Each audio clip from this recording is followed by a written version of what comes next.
Lorsque l'on pense à la mafia, on évoque la 'Ndrangheta calabraise, la Camorra, Cosa Nostra, les triades chinoises ou les yakuza japonais, et puis la solution donc à ces mafias horribles qui vendent de la drogue et qui fournissent des putes en grande quantité, eh bien ce serait l'État, ce serait la police, ce serait la justice. Eh bien non, vous avez tout faux. C'est certainement pas l'État la solution. L'État est davantage le problème que la solution. C'est ce que nous allons voir dans cet épisode 3 de Manage d'Or, épisode 3, consacré à la mafia et naturellement à la mafia des mafias. C'est parti.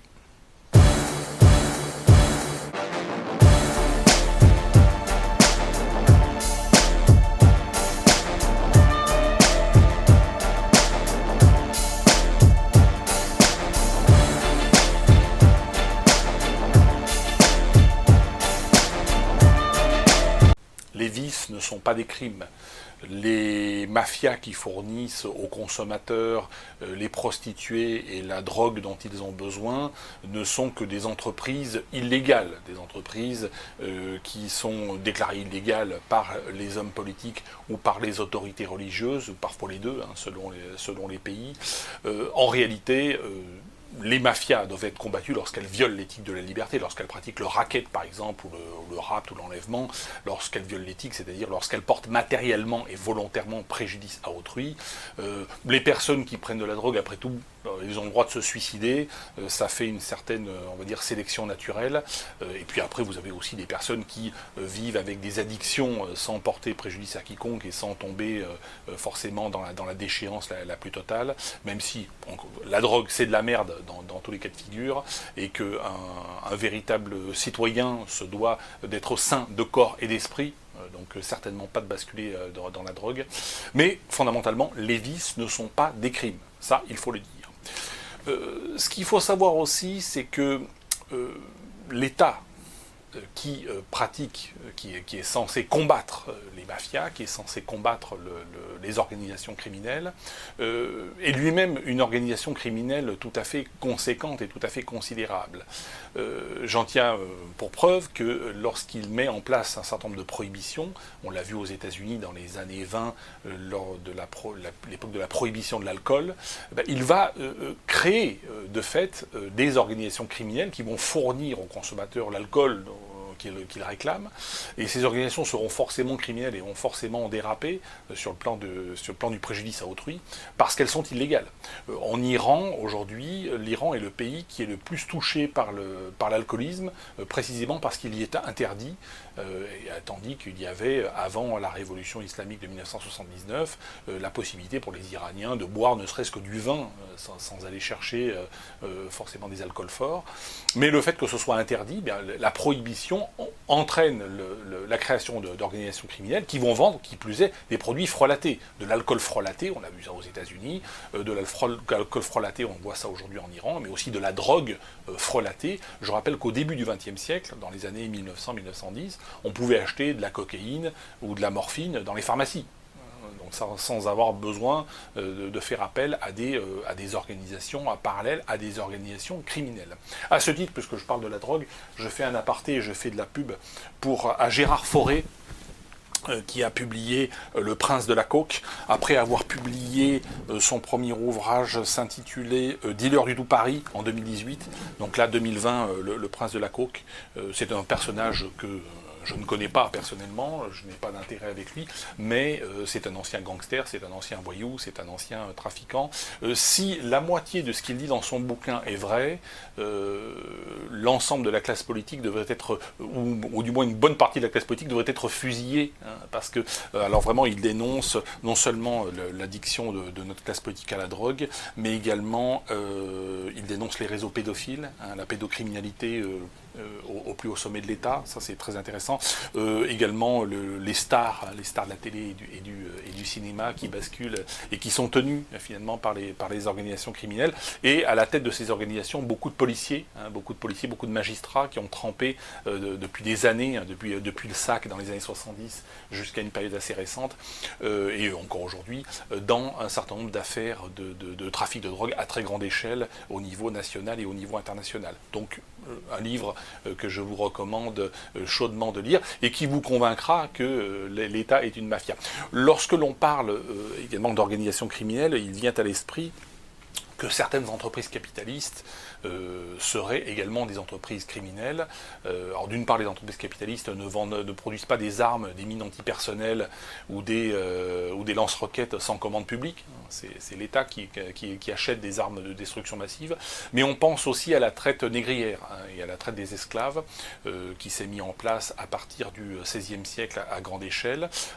Donc commerce triangulaire, on produit des pacotilles en Europe, on échange ces pacotilles contre des esclaves. Donc je rappelle que les esclaves noirs sont chassés par des tribus, d'autres tribus noires qui vendent ces esclaves aux commerçants européens, et ces commerçants européens qui revendaient ces esclaves dans les colonies d'Amérique, en Amérique centrale et en Amérique du Sud. Donc on nous dit, les entreprises privées, vous voyez, elles aussi peuvent être tout à fait criminelles, criminophiles. Il faut savoir que ces entreprises privées ne pouvaient fonctionner que parce que l'État et parce que les lois de l'époque empêchaient les pauvres bougres réduits à la condition d'esclaves d'ester en justice et de demander leur libération. Donc elles agissaient dans un cadre parfaitement légal. Et de qui plus est, elles servaient aussi à remplir les caisses de l'État en payant d'énormes taxes.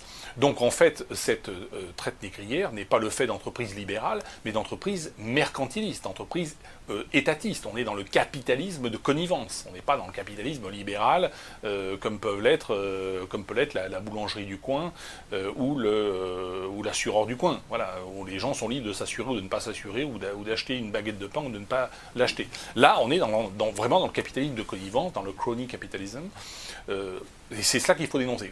Il n'y a pas, encore une fois, de traite négrière s'il n'y a pas d'intervention fondamentalement étatique.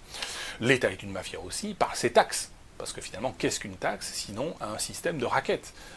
Alors on dit, mais il y a le contrat social. Il n'y a pas de contrat social. Montesquieu nous parle du contrat social, mais moi j'ai jamais signé de contrat social. Et quand on reçoit des feuilles d'impôt, et même sans recevoir des feuilles d'impôt, vous savez qu'aujourd'hui, dans un pays comme la France, les 2/3 des prix à la consommation sont constitués de taxes. Sur 1100 milliards de consommation des ménages, il y a plus de 800 milliards d'euros de taxes, de prélèvements qui sont répercutés dans les prix, puisque les cotisations sociales des entreprises, etc., sont répercutées dans les prix des produits. Les 2/3 de ce qu'on consomme sont des taxes. Ça veut dire qu'une personne qui ne gagnerait que 1 000 euros par mois, c'est-à-dire 12 000 euros par an, paye 8 000 euros de taxes et consomme 4 000 euros de produits et de services réels. Donc même si vous ne payez pas d'impôt sur le revenu, nous sommes taxés à mort. Mais au-delà de la quantité, au-delà du phénomène de quantité, il y a un phénomène de qualité. C'est un racket. Toute taxe égale vol, c'est véritablement un racket auquel aucun citoyen n'a consenti. Et si demain on vous donnait le droit ou la possibilité de ne pas payer ou de vous faire rembourser ces fameuses taxes, eh bien tout le monde se ferait rembourser et irait s'acheter une assurance santé libre, ou irait mettre ses enfants dans une école privée de son choix, plutôt que d'être racketté et de devoir faire appel à l'éducation nationale dont on connaît l'incompétence. Incompétence calculée, mais j'y reviendrai.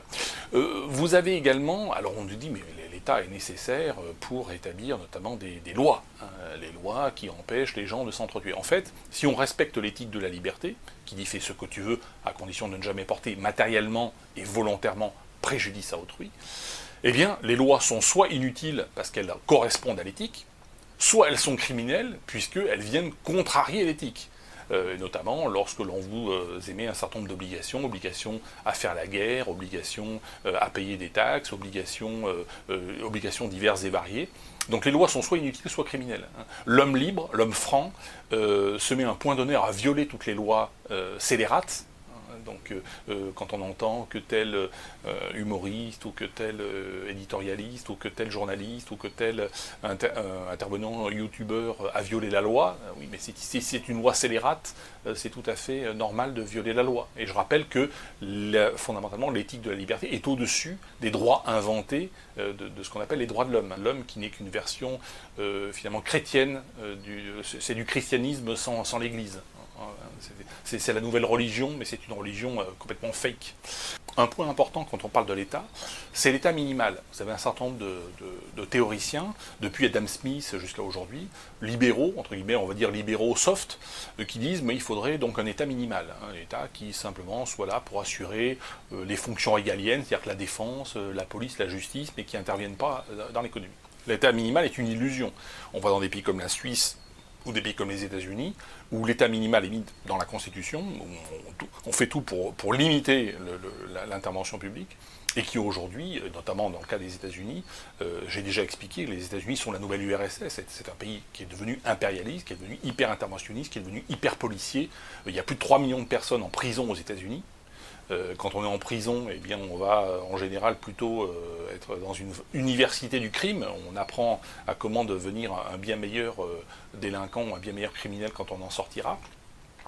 On a, encore une fois, un État américain qui intervient militairement aujourd'hui dans plus de 57 pays dans le monde et qui déverse dans ses diverses campagnes militaires entre 20 000 et 30 000 tonnes de bombes téléguidées, donc c'est encore plus précis que pendant la Seconde Guerre mondiale, sur ses différents ennemis, ce qui ne l'empêche pas de perdre toutes ces guerres. Depuis la guerre du Vietnam, eh bien les États-Unis ont perdu toutes les guerres, ils ont dû fuir la Syrie, ils ont dû fuir l'Irak, ils sont en train de fuir l'Afghanistan, enfin, c'est épouvantable. Mais quelque part, toutes ces guerres perdues permettent d'entretenir le système étatique, qui permettent de continuer de racketter le peuple américain. Et d'ailleurs, les guerres, on les multiplie. C'est pas simplement les guerres sur le plan militaire, mais également guerre contre la drogue, guerre contre la pauvreté, guerre contre l'illettrisme, et puis aujourd'hui, bien sûr, la guerre pour sauver la planète des variations climatiques, qui pourtant existent depuis des millions d'années et qui existeront des millions d'années après la disparition de l'être humain. Mais ça fait rien, on va quand même dépenser des milliards pour le changement climatique ou pour les perturbations climatiques, c'est très important. Donc toutes ces guerres ne seront jamais gagnées. La guerre contre le terrorisme ou l'islamisme, ou la guerre contre la drogue, ou la guerre contre le climat, c'est évident qu'on ne les gagnera pas. Mais tant qu'on mène ces guerres, et tant qu'on mène ces combats, et tant qu'on a des peuples qui sont prêts à payer pour ces combats, eh bien, la mafia étatique prospère. Et fondamentalement aujourd'hui, qu'est-ce que l'État ? Eh bien, c'est un système de transfert de richesses des gens qui travaillent, qui produisent de la vraie richesse auprès de vrais consommateurs, vers des parasites. Donc il y a les parasites milliardaires, les parasites migrants, les petits parasites très pauvres, et puis les parasites de la classe moyenne et de la pourriture syndicale, associative, politique, toute cette merde qu'on connaît à l'échelle de l'ensemble des pays de la planète, y compris dans les pays qui se disent libéraux, qui se disent défenseurs de l'État minimal. L'État est un cancer, l'État est un incendie qui progresse tous les jours. Et même lorsqu'on a affaire de petits États, les petits États trouvent toujours moyen de s'associer à un supra-État international, comme l'Union européenne, mais également l'OCDE, l'ONU, etc., etc. Donc il n'y a pas d'État minimal, il n'y a qu'un État qui progresse toujours plus, jusqu'à la banqueroute, jusqu'à la faillite finale. Et de la même manière que nous avons connu, il y a quelques décennies, la faillite de l'URSS et l'écroulement des blocs communistes, eh bien on va connaître la faillite de l'État américain incessamment, puisque aujourd'hui on est quand même proche de la libération, de la vraie libération, c'est-à-dire de la faillite de cet État mafia, complètement militariste, complètement répressif. Donc il faut plutôt s'en réjouir. Il faut surtout s'en réjouir si on a des bitcoins et de l'or. Donc je reviendrai plus longuement sur l'or et sur le bitcoin dans l'épisode suivant, c'est l'épisode 4. Mais là, l'épisode 3, ça vous permet d'avoir une vision assez fine de ce qu'est fondamentalement la mafia étatique. C'est important parce que lorsqu'on est dans une démarche révolutionnaire, et le fait de regarder cette vidéo, vous êtes déjà dans cette approche et dans cet intérêt pour la démarche révolutionnaire, eh bien vous devez monter en compétence, et cet épisode cet épisode 3 sur la mafia vous permet d'en savoir beaucoup plus et d'être plus à même de vous défendre et de vous préparer pour l'avenir, parce que lorsque l'État va s'écrouler, et l'État américain va s'écrouler, mais l'État français aussi, il faut être capable de survivre individuellement, et puis de survivre aussi collectivement et politiquement. Et le but de ces capsules, et le but également de Demain l'âge d'or, c'est de vous préparer à ce changement de paradigme considérable et d'en bénéficier, parce qu'il y aura des gagnants et des perdants. Il y aura beaucoup de perdants, il y aura des millions et des millions de perdants, et puis il y aura quelques gagnants, mais qui vont gagner énormément. Et moi je souhaite que vous fassiez partie, et que le plus grand nombre de Français possible fassent partie de ces gagnants, et fassent partie de cette élite mondiale, et pourquoi pas que l'élite mondiale de demain soit l'élite française, en tout cas l'élite francophone qui regarde mes vidéos notamment. Merci à toutes et à tous, et je vous dis à bientôt.